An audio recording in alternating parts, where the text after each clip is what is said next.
Et tout de suite, Carlier Libre avec Guy Carlier. Bonjour Guy.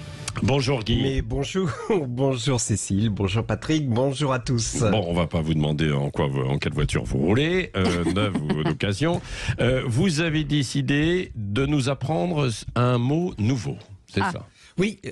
Ce matin, je vais vous apprendre le mot zermatie. Alors, qu'est-ce qu'un zermatie? Eh bien, c'est une pathologie psychiatrique dont nous souffrons tous en ce moment. Oui, car nous avons tous un zermatie dans nos esprits. Un zermatie, c'est, vous savez, ce qui tourne dans la tête d'une personne à laquelle vous parlez et qui vous semble préoccupée par une angoisse permanente au point que lorsqu'elle vous parle, elle semble en pilotage automatique, vous voyez. Une obsession, quoi. Tout d'abord, oui, quelque chose, une espèce de fond, de décor de l'esprit comme ça, qui est là en permanence. Vous sentez qu'elle est attirée par ça. Alors tout d'abord, l'origine du mot zermatie, vous allez comprendre. C'est l'état psychologique dans lequel se trouvait mon grand-fils certains matins au petit déjeuner quand il était collégien, les jours où il avait maths et qu'il était terrorisé à l'idée de retrouver son prof de maths qui était une caricature du prof sévère, odieux. On a tous connu des profs comme ça quand on était en cinquième. Vous avez une moyenne de maths de la classe de 2,5 et puis des commentaires du genre n'est même pas du niveau de 6e. Enfin, vous voyez. Et ce prof se nommait, vous l'avez deviné, Monsieur Zermatie. Voilà. Je pense que vous avez compris la charge d'angoisse que porte ce mot. Et si j'ai décidé de vous parler de ça ce matin, c'est parce que vous deux, Cécile, Patrick, et vous tous qui m'écoutez en ce moment, vous vivez avec en permanence un terrible Zermatie. Et ce Zermatie se nomme Troisième Guerre mondiale. Excusez-moi, j'arrive même pas à croire qu'un jour je prononcerai ces mots dans une chronique matinale. Ce mot, ces trois mots sont entrés dans nos esprits. Ce Zermatie au début de la guerre en Ukraine, et ce Zermatie s'accentue chaque jour comme un cancer de l'âme. Et ces derniers jours, cette tumeur a grossi d'un coup lorsqu'on a vu ces images de la télévision russe où un général expliquait, carte à l'appui, que les missiles russes pouvaient atteindre les capitales européennes en moins de 3 minutes. Et au cas où on n'aurait pas compris, il avait dessiné sur la carte des flèches qui partaient de Russie et qui arrivaient sur les capitales européennes et en France, pile sur Argenteuil d'ailleurs. Ce général a mis un Zermatie dans la tête de tous les humains. Et c'est une pandémie plus grave que le Covid, car on n'est pas prêt de trouver de vaccin contre ça.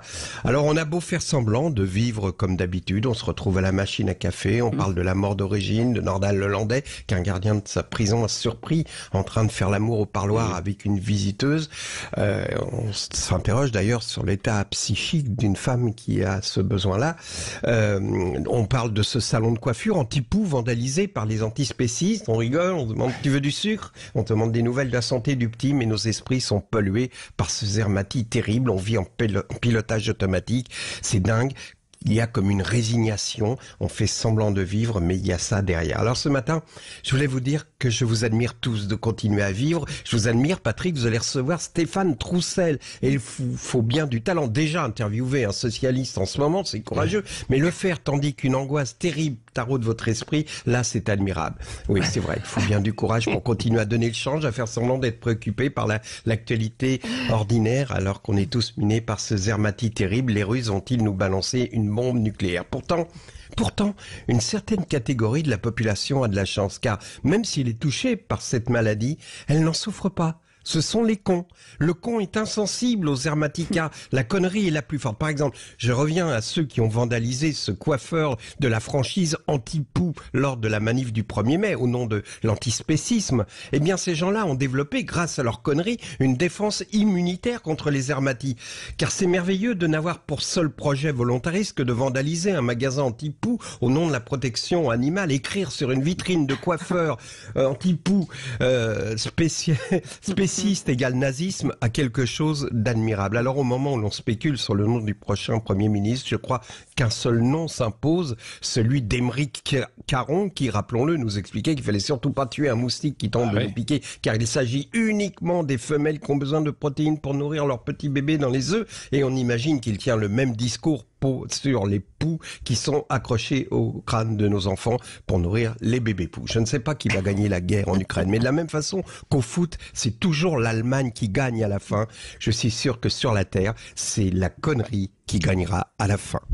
Merci Guy Carlier. On posera la question à Aymeric Caron quand on le recevra. Absolument, je poserai la question. Je ressortirai cette chronique. Mais ça va venir dans la